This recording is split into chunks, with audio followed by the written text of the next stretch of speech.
Welcome to Acorn to Oak with Penny Quayle-Pierce and co-host Matthew Donachie.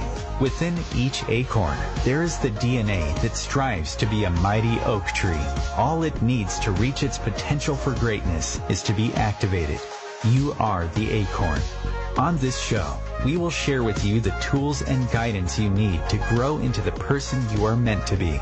And now your host, Penny Quayle-Pierce and co-host Matthew Donachie.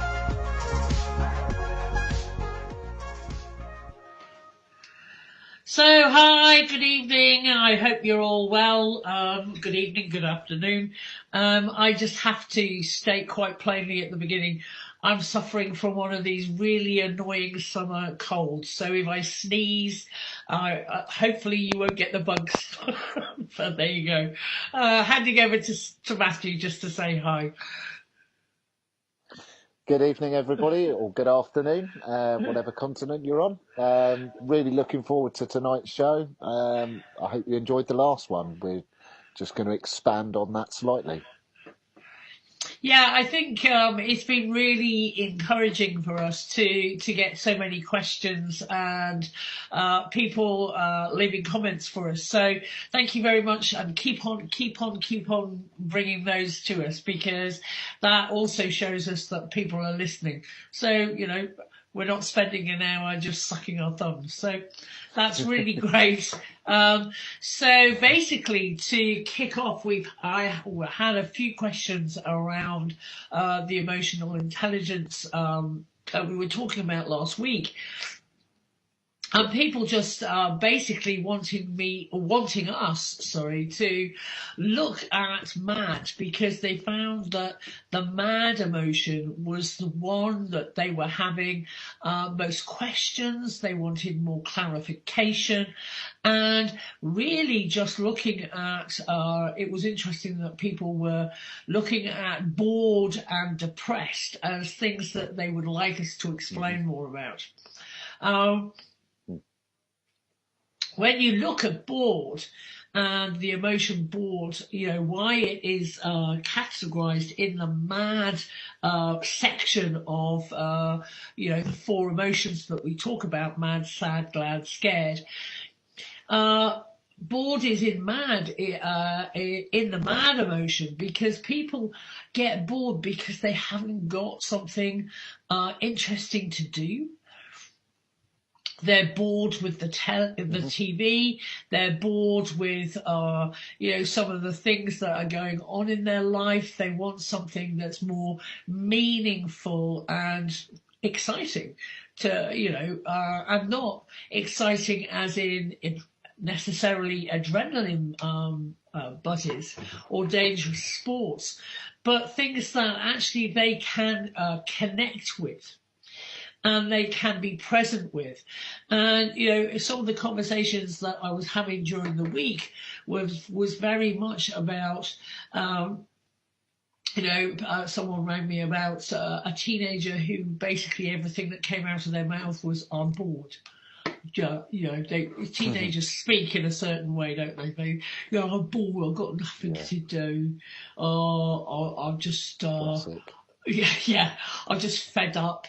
You know, I don't know if you have teenagers speaking in that way necessarily in the USA, but they're real classics, and we have a whole comedy series around bothered. Do I look bothered?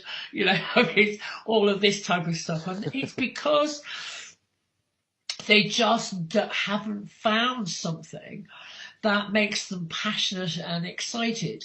You know, I also come across quite a few teenagers who are incredibly motivated, and they know, you know, they like their football, or they like their sports, or they're into canoeing, or surfing, or whatever it is that they're really interested in. And they can't wait to get up in the morning.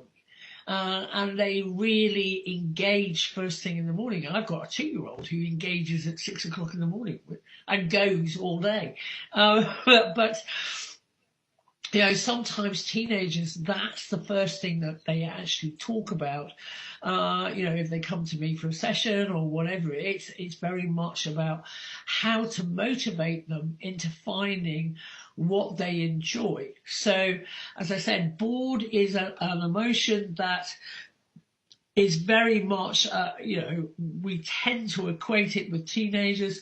We tend to equate it with people who are not necessarily emotionally mature as an adult. So it's, handing over to Matthew. Absolutely, he says. So just handing, I think a certain amount of that is looking at different generations. What came to mind for me when you were explaining that is when I look after my niece and nephew, they're 5 and 9, and they're very much of the age where they're in the technical side of things. So a lot of children, if they haven't got an iPad in their hands or they're watching TV, they'll say, "No, I'm bored. Oh, we've got nothing to do." And what you realise is you get different generations get used to different things. So very much like the younger generations, if they haven't got an iPad or some kind of game in their hand, they're bored. But I think back to my generation, and we were never at home. Yes, we had games machines and computers and that sort of thing, but they were very, very basic back then. And the way that we used to engage, if we weren't climbing trees, we'd be out in the woods discovering, making jumps for our bikes and scooters and whatnot. And what I found with my niece and nephew is if they turn around and said, "Oh, I'm bored," all you really have to do is ignite their imagination. And that can be going out into the garden, lifting up a few rocks, finding a few bugs, explaining to them about sort of life and what it might be like to be an ant. And what I found is they almost get bored of you being there as soon as they're engaged, as soon as they engage that imagination. So a stick to a child could be a sword, it could be one of many things. And I found, especially as an uncle, it's just engaging their imagination. And as soon as you do that, they'll be off for hours, absolutely hours, fully indulged in what they're doing and don't even think about the computers or films or whatever it is. So I think it's almost like a pattern of behaviour we get stuck in. Very much like you were saying with TV, I think a lot of adults get stuck in watching TV and then complain because their life's boring. And it's sort of like, but if you made the decision to go outside and turn the TV off, then you wouldn't be bored. So it can be patterns that we create in our own life that cause that boredom. And I think TV is a very big one. I think it is. I agree with what you're saying, Matthew. I really do. But obviously the TV has its place, and for people who are maybe living on their own or who are lonely, the TV can be a huge lifesaver.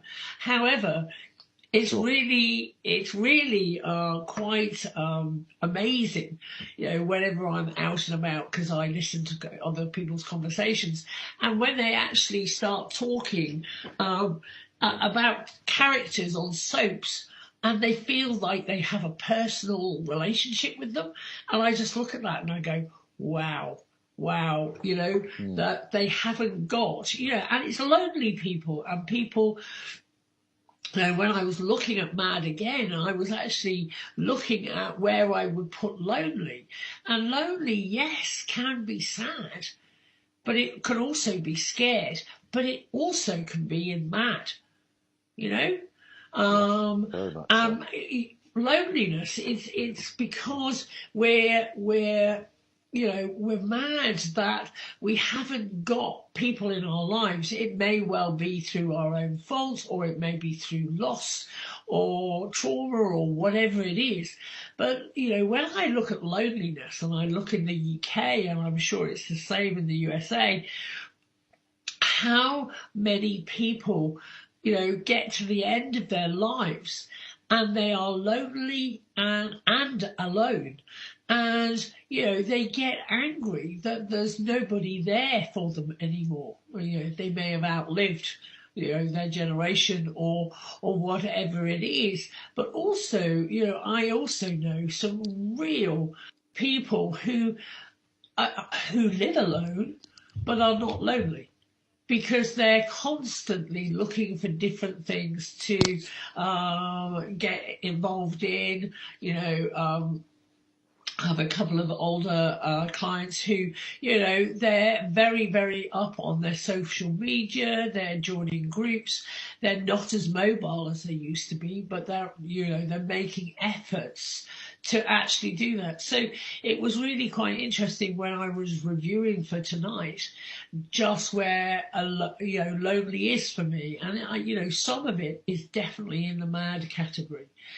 So those two, it seems, talking about extreme, end of scale, the youngsters and the elder people. In the middle of our lives, we're so busy we don't have time to turn around, because we've either got responsibilities with families, or we've got a career going, or we're very, very busy, so we don't get time to get lonely. Although when we do sit down and think about it, maybe think about our lifestyles, we do just go, I wish I had a slightly bigger group of people around me. So again, it's just looking at that. And the other big one that we've had quite a few questions around, is, what do you mean by depressed is actually angry? And maybe it would be good, as we go on, to explain that. One of the reasons that, again, people sometimes go into depression is because they've never been allowed to actually express how angry they are.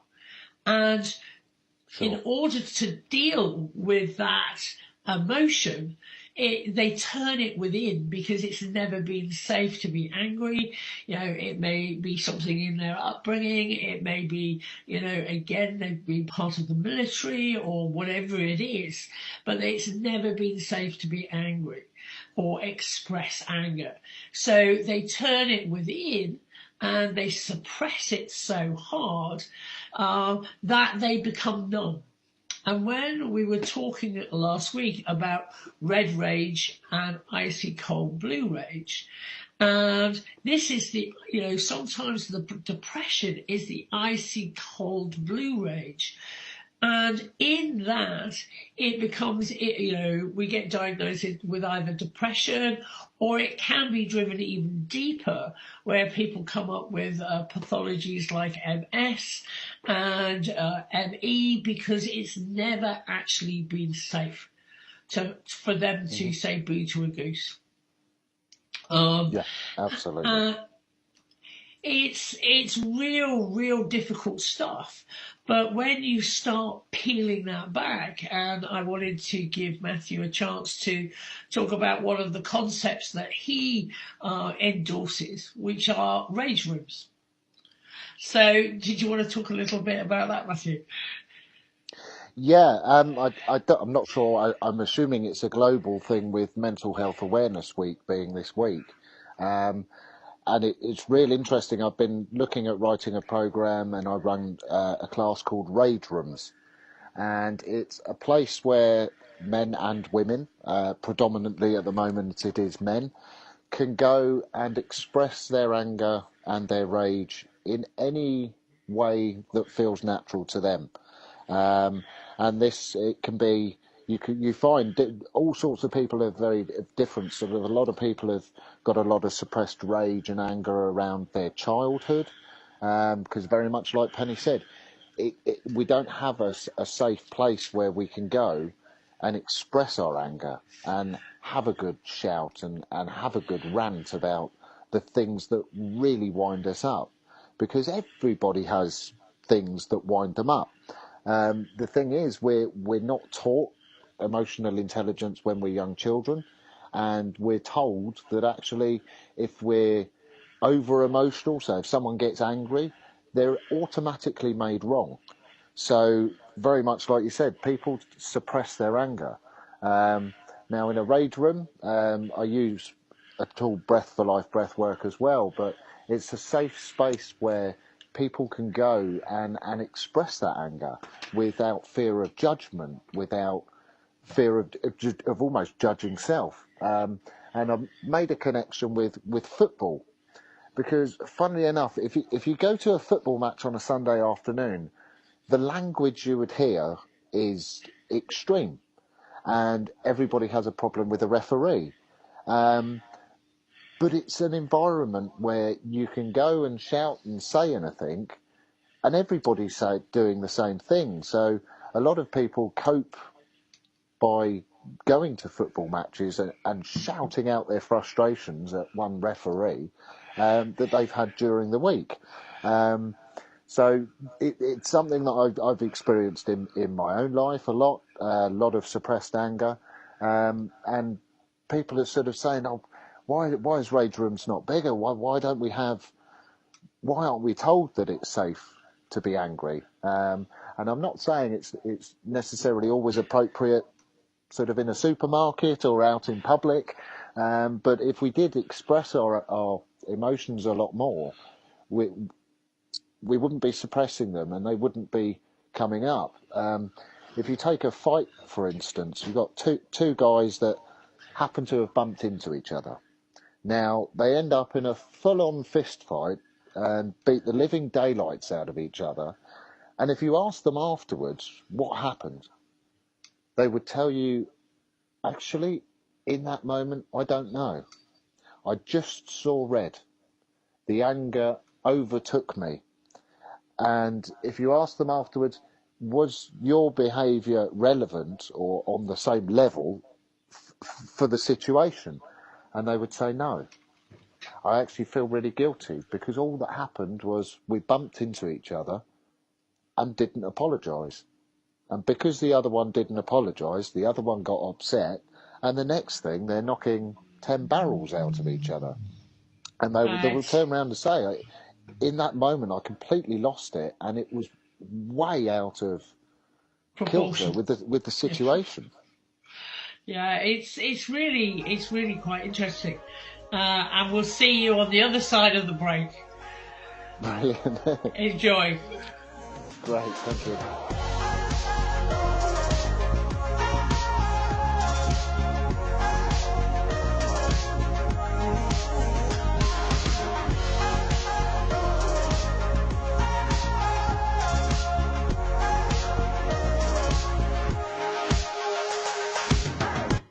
Your conscious connection to a more mindful world. Om Times Radio, IOM FM. Om Times Magazine is one of the leading online content providers of positivity, wellness, and personal empowerment. A philanthropic organization, their net proceeds are funneled to support worldwide charity initiatives via Humanity Healing International. Through their commitment to creating community and providing conscious content, they aspire to uplift humanity on a global scale. Om Times, co-creating a more conscious lifestyle. I'm Kathy Williams, host of Sexy Mom Abundant Life radio show on Thursdays at 5 p.m. Eastern, 2 p.m. Pacific. On the show, we explore living abundantly in every area of your life. Ways to let go of limiting patterns and beliefs and to step into the flow of creativity and possibility, knowing you are supported by the universe. We are talking about your life. Ever wonder, is this as good as it gets? No, it could be so much better. At Acorn to Oak, we know you are seeking more happiness, joy, unconditional love, financial freedom, passion, and purpose. Find your unique mojo and live an extraordinary life. Want to know more? Contact us at our website, acorntooak.org.uk. 1 in 3 adults has prediabetes. 1 in 3. That means it could be you, your football buddy, your football buddy, or you, your best man. your worst man, you, your dog walker, your cat jogger. While 1 in 3 adults has prediabetes, with early diagnosis, prediabetes can be reversed. Take the risk test at doihaveprediabetes.org. Brought to you by the Ad Council and its Prediabetes Awareness Partners.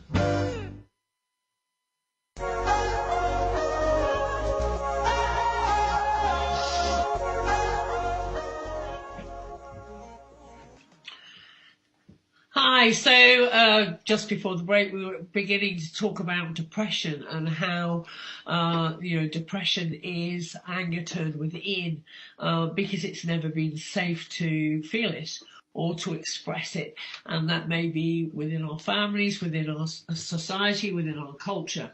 But it's really quite interesting because some cultures do have rage rooms. In native cultures, they have a hut set aside for you to go in and express whatever it is that you need to express, dump it and move on. It's when we suppress it and we think we should be more than this person who is depressed. And then we start reiterating that we should be better than we are, we shouldn't be depressed, look at the life that I've got a beautiful family, I've got an amazing kids, I've got a life, but I feel depressed and sad and numb most of the time. Mm-hmm. And that could happen, for medical reasons. It could happen after a birth, post-natal depression. It's all sorts of different ways of when we feel disconnected to what our authentic self is. And when we are disconnected like that, we go, I talk about divine disconnection. Sometimes, because we're looking for something that's bigger than us, that will inspire us, and we have disconnected from our authentic self. And it's, a lot of the work that I do, and I know is done at Acorn to Oak in many different ways, is helping people reconnect and unnumber themselves from being on survival mode so they can go on to thrive mode and be connected again. But there's so much, and in the UK right here, as Matthew was mentioning, it's Mental Health Week, and there are so many people who suffer from depression in one way or another. But, orthodoxy just haven't got their heads around it and will suppress it even more with chemical drugs. Or throwing concrete onto a swamp by, people, happy pills, we used to call them happy pills in my day, where people are, just giving them out like Smarties instead of actually looking, don't numb the symptom, but look at the core, the core conflict or what is actually going on for them to feel so disconnected. So, depression is a mad emotion. It comes just around about rage and enraged. And unfortunately, orthodoxy has not been treating it in an intelligent fashion. So it's looking at, and if you know anybody who suffers from depression, is just getting them to some help that realizes that depression is usually triggered. What will help is for them to deal with their mad emotions. Look at, are they apathetic, ambivalent, impatient, displeased, indignant, bored, peeved, irritated,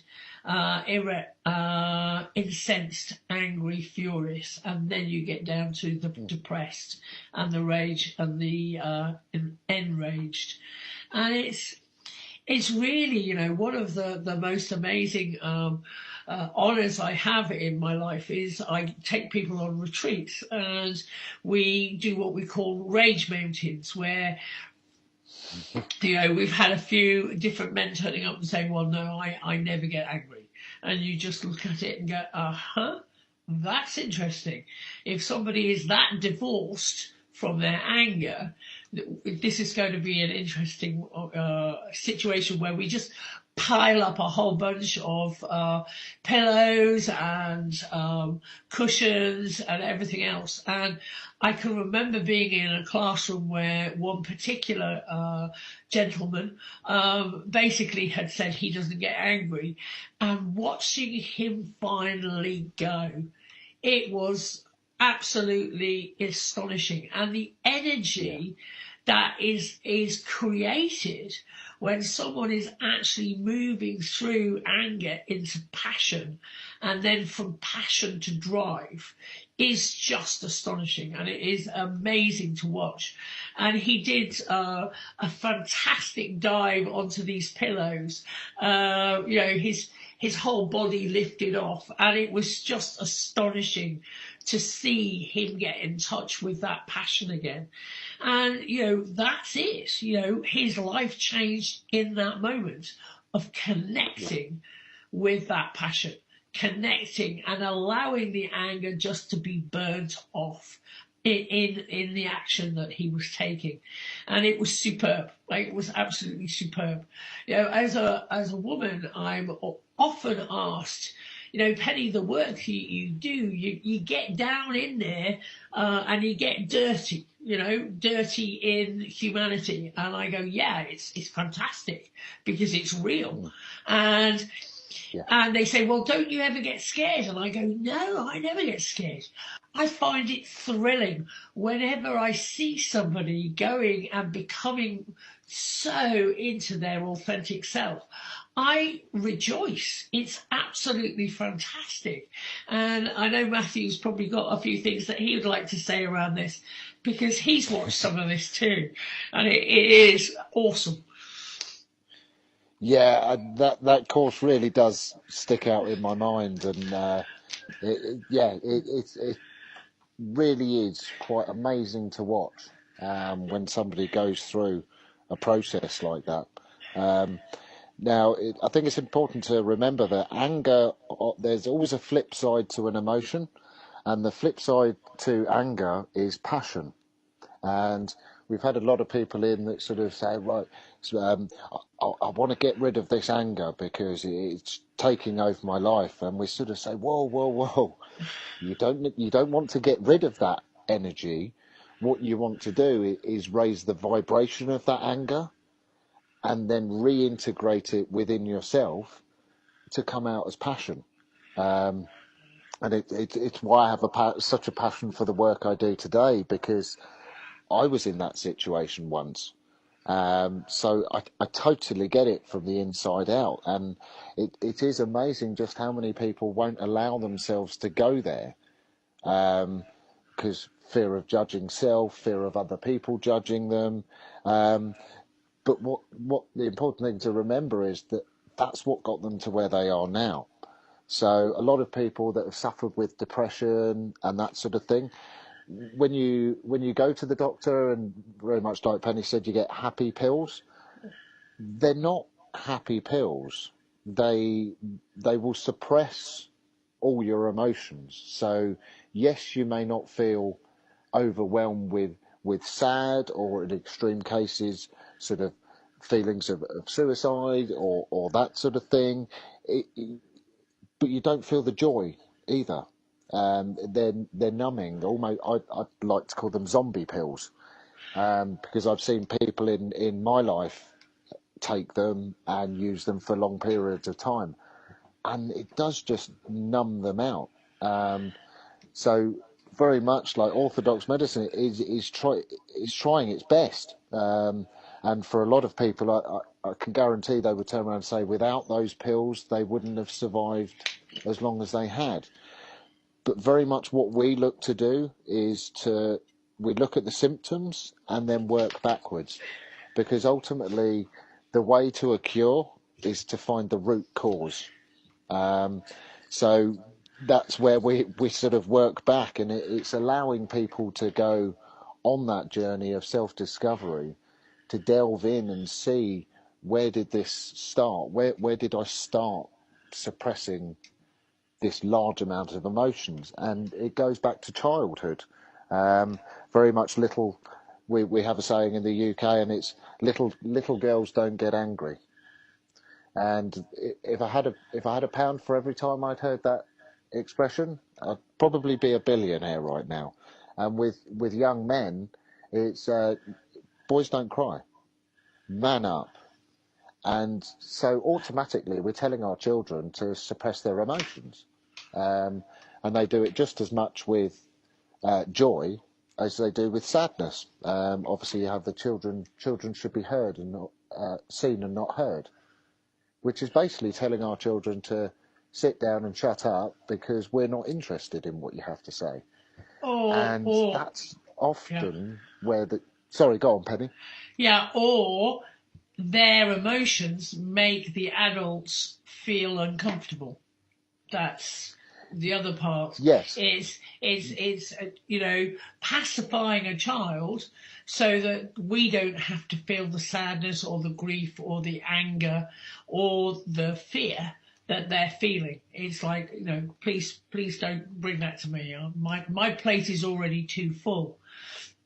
Yes. And one of the things that Matthew was saying was, one of the things that when we suppress our feelings, whether it's mad or sad or scared, with chemical drugs or anything else, we're suppressing our ability to love. We're suppressing our ability to be happy. We're suppressing our ability to be present for the rest of humanity.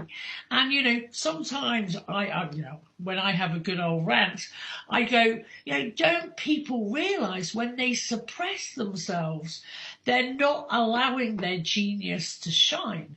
And if everybody allowed their genius to shine, boy, oh boy, would we not be living in an interesting world. You wouldn't get bored. No one would get bored, because it would be absolutely, the characters, the geniuses, the amazing creativity that would be in the world right here, right now, if we didn't suppress our ability to love. If we didn't suppress our ability to love, there would be no war, there would be no starving, there would be no nothing, because we would be loving each other enough to take care of each other. Yeah. I was writing something earlier today. I'm just completing an ebook, and I was writing something today, and I trained as a registered sick children's nurse at Great Ormond Street Hospital for Sick Children in London, and their motto was basically the children first and always. And I was reminded of that again, and I went, because I was talking about, we bring our values and our beliefs and our moral code, and as an adult, we work with it, and then we put it into what I call the bottom line. We put it into our bottom line, which is, our bottom line is where we keep all of the things that we keep sacrosanct in our life. And if something comes into our lives and it's not congruent with our bottom line, then you just reject it. It's not for us, because it means it doesn't resonate with us. It has no energy for us.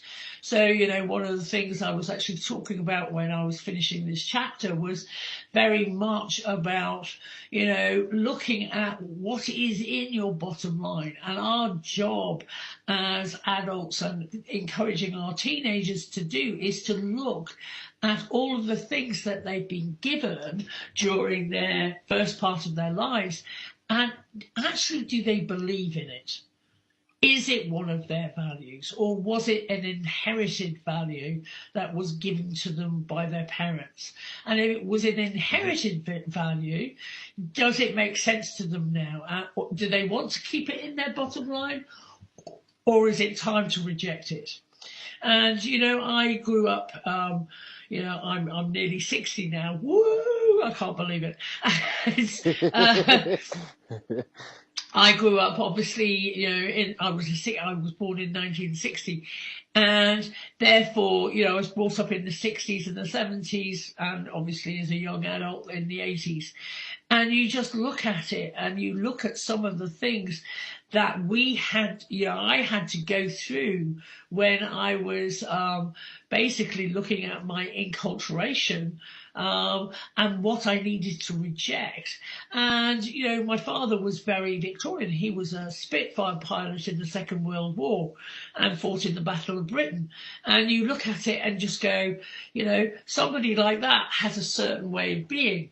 But it was no longer relevant for the 60s, the 70s and the 80s. We had moved on. And but that didn't mean I didn't have some of the moral coding that he gave me. And I would never throw out, because moral courage to me is one of my outstanding values that I believe in 100%. So, it's looking at what's in your bottom line, what makes sense to you. And if it's not something that you believe in now, then just throw it out, get rid of it, raise its vibration, do a breath work, anything just to move it on, because it's not who you are right here, right now. So I've had a bit of a rant absolutely. there, Matthew. No, it's great to hear. I think one thing that's come up for me this week is, obviously with it being Mental Health Awareness Week, a lot of people have been reaching out, and I will continue this conversation after the break. So we'll continue after the break. Thank you.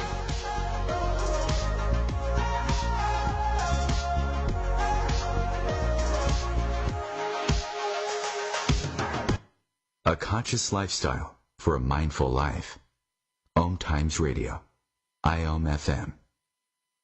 Being a radio host on IOM FM allows you to build your show on a rich platform with the power of the internet to fulfill your outreach goals and connect with a very specialized and global online audience, unlimited by time and distance. Om Times Radio will provide you with web relevance, a recognizable conscious brand, and with the standard of excellence that has accompanied every single Om Times endeavor. Host your show with Om Times Radio Network. Hello, I'm Sandy Sedgbeer, host of Om Times Magazine's flagship radio show, What is Going On. My passion is sifting through information, research, and innovations from new thought teachers, speakers, and researchers, pushing back the boundaries of what we know about life, energy, metaphysics, and the universe. I love shifting perceptions about who we are, why we're here, and how quickly impossible becomes normal when we open our minds, expand our awareness, and accept that the only limits that exist are those we place upon ourselves. So if you're the kind of forward-thinking, eager investigator of what lies beyond the current reality that most perceive, why not make a date to come play with me in the field of possibilities at 4 p.m. Pacific Time, 7 p.m. Eastern Time every Thursday, and together we can discover what's really going on. We are talking about your life. Ever wonder, is this as good as it gets? No, it could be so much better. At Acorn to Oak, we know you are seeking more happiness, joy, unconditional love, financial freedom, passion, and purpose. Find your unique mojo and live an extraordinary life. Want to know more? Contact us at our website, acorntooak.org.uk. Long ago, you wouldn't think of galloping on a horse while doing calligraphy, and you wouldn't have attempted to ride your bike while typing a letter. Yet you think you can safely operate a multi-ton vehicle while texting? Behind the wheel is no place to multitask. If you want to BRB, drive now and text later. Lives depend on it. Visit StopTextStopWrecks.org, a message brought to you by the National Highway Traffic Safety Administration, Project Yellow Light, Noise, and the Ad Council.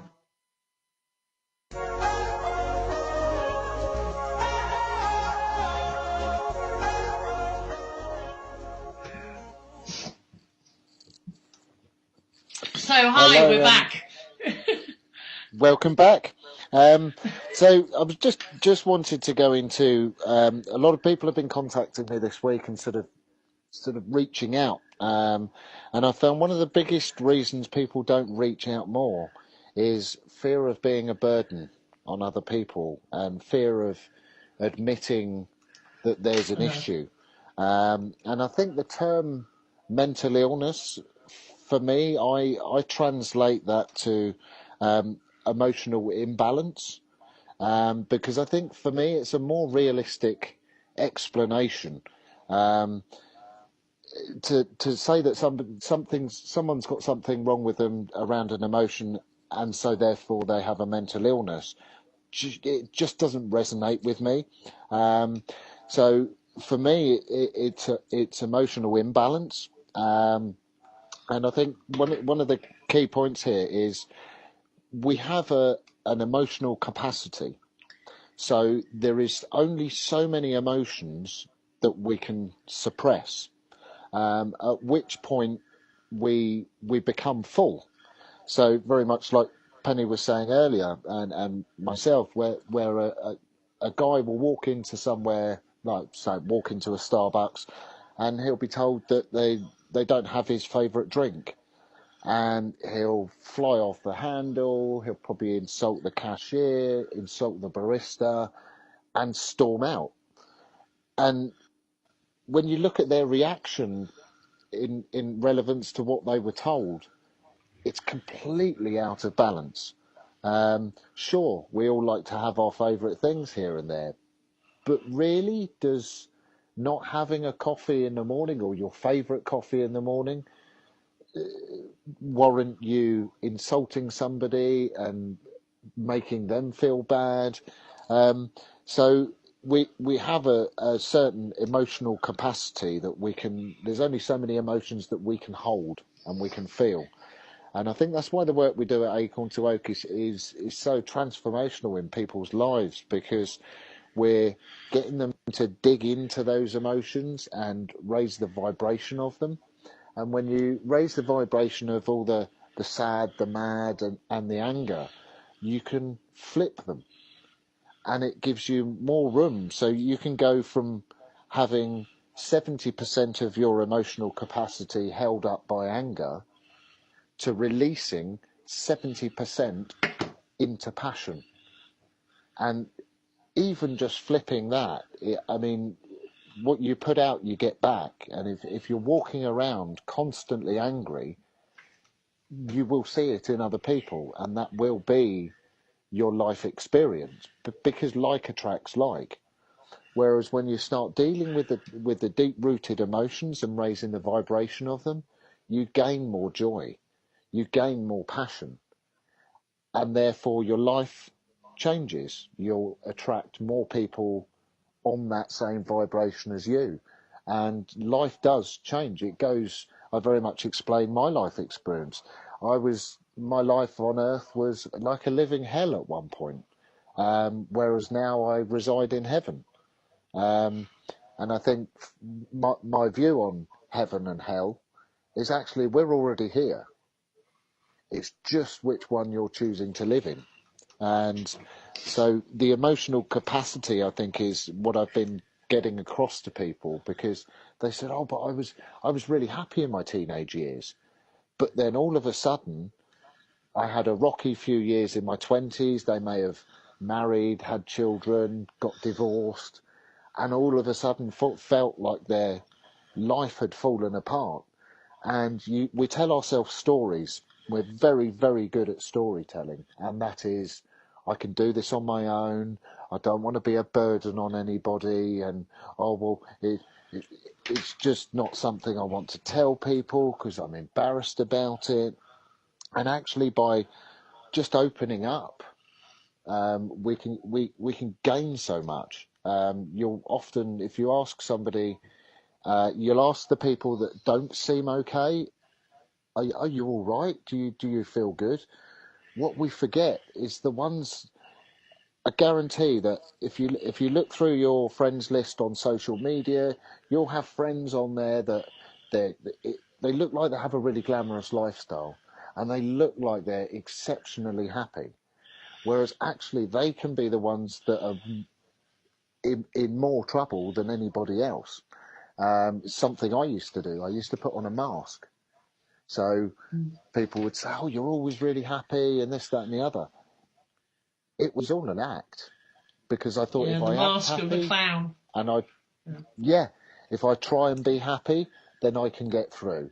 I can do this on my own, which shows that we're looking at a far greater problem than we realise. And very much like Penny said, if people were more real and we opened up to people, you'd actually realise that we're all in the same boat.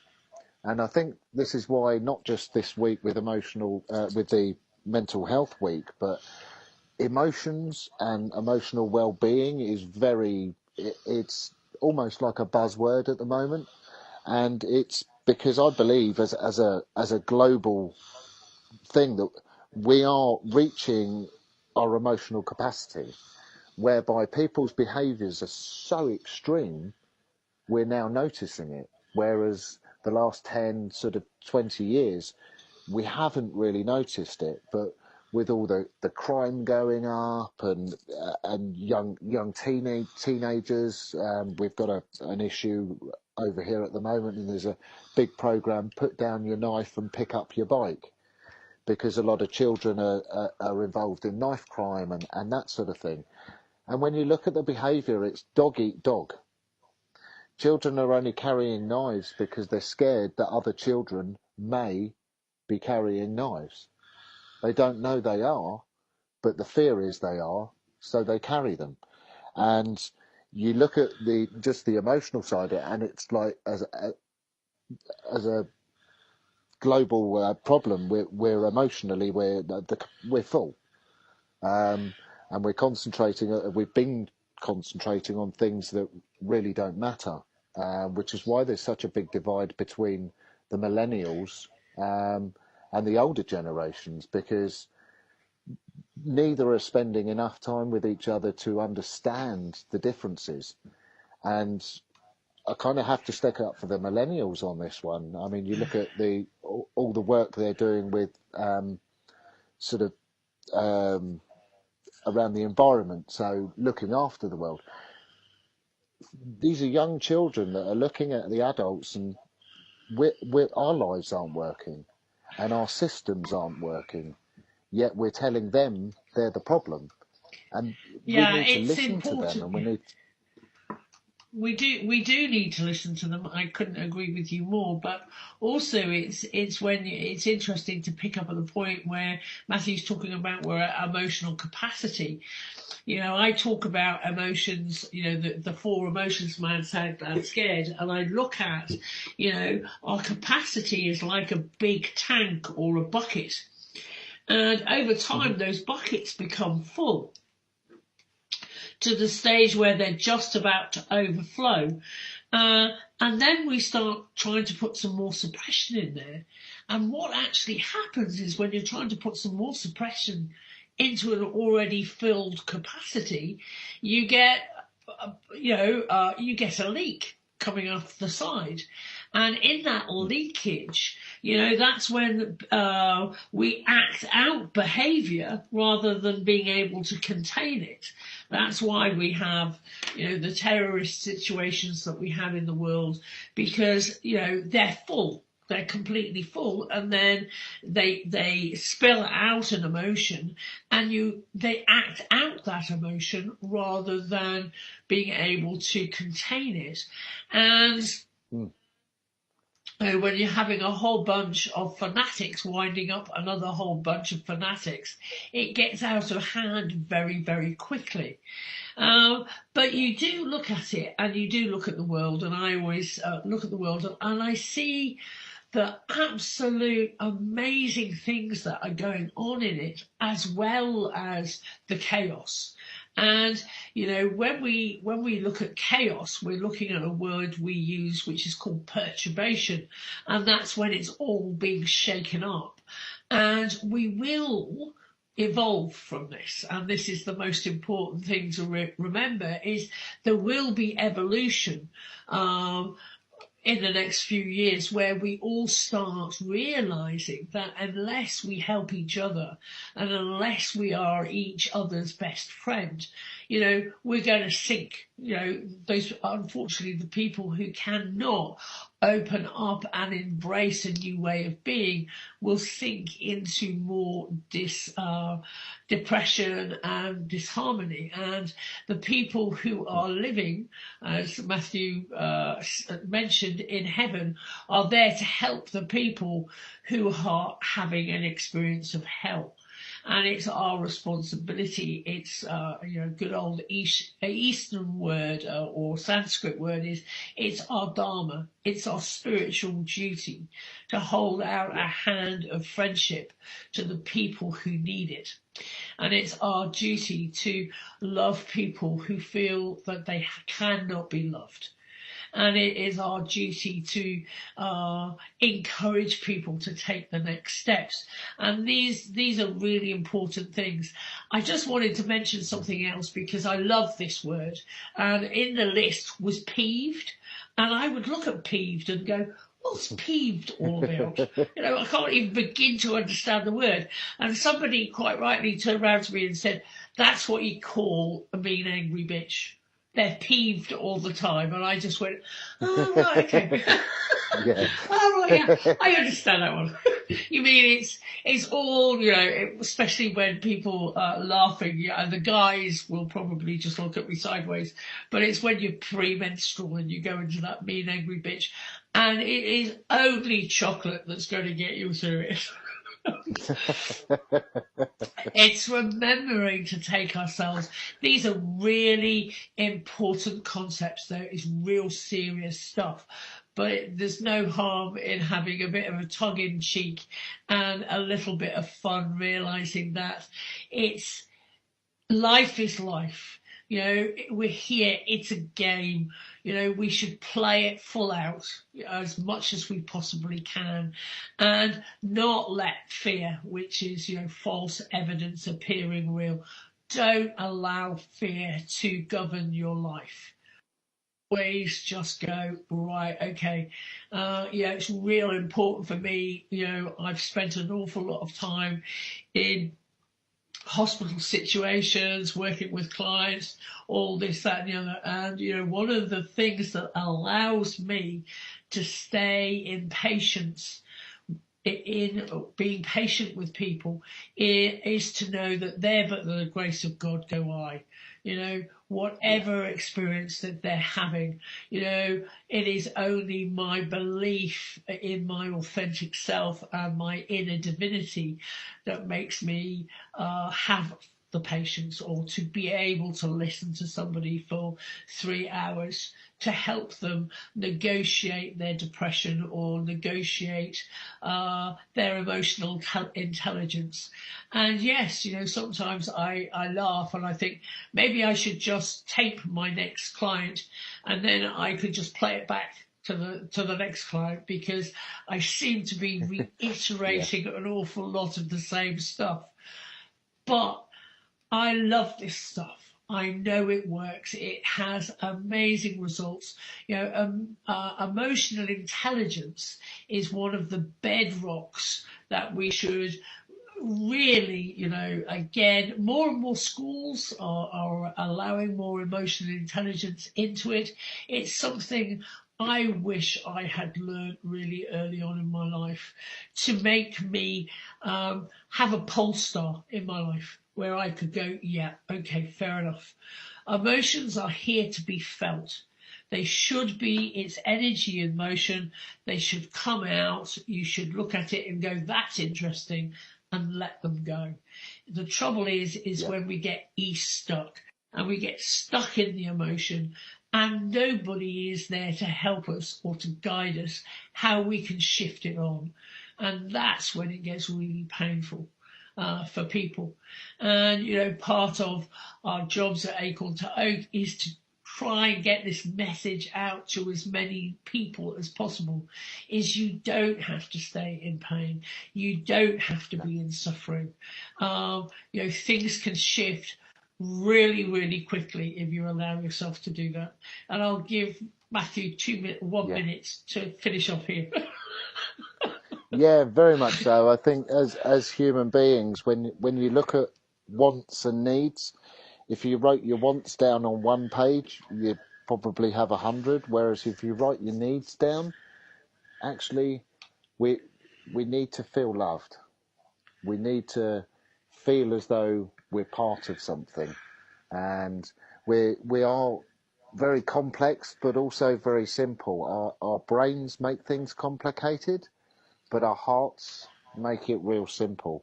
And I think if we all had a little bit more compassion for each other and really connected with that heart emotional intelligence, very much like Penny said, life would be a better place. We overcomplicate things and we make things personal. The truth is, we're all pink inside. We all feel the same. So have a really great week, and we will see you next week. I hope you've enjoyed the show. Yes. Thanks for listening. It's been a great show. Thank you.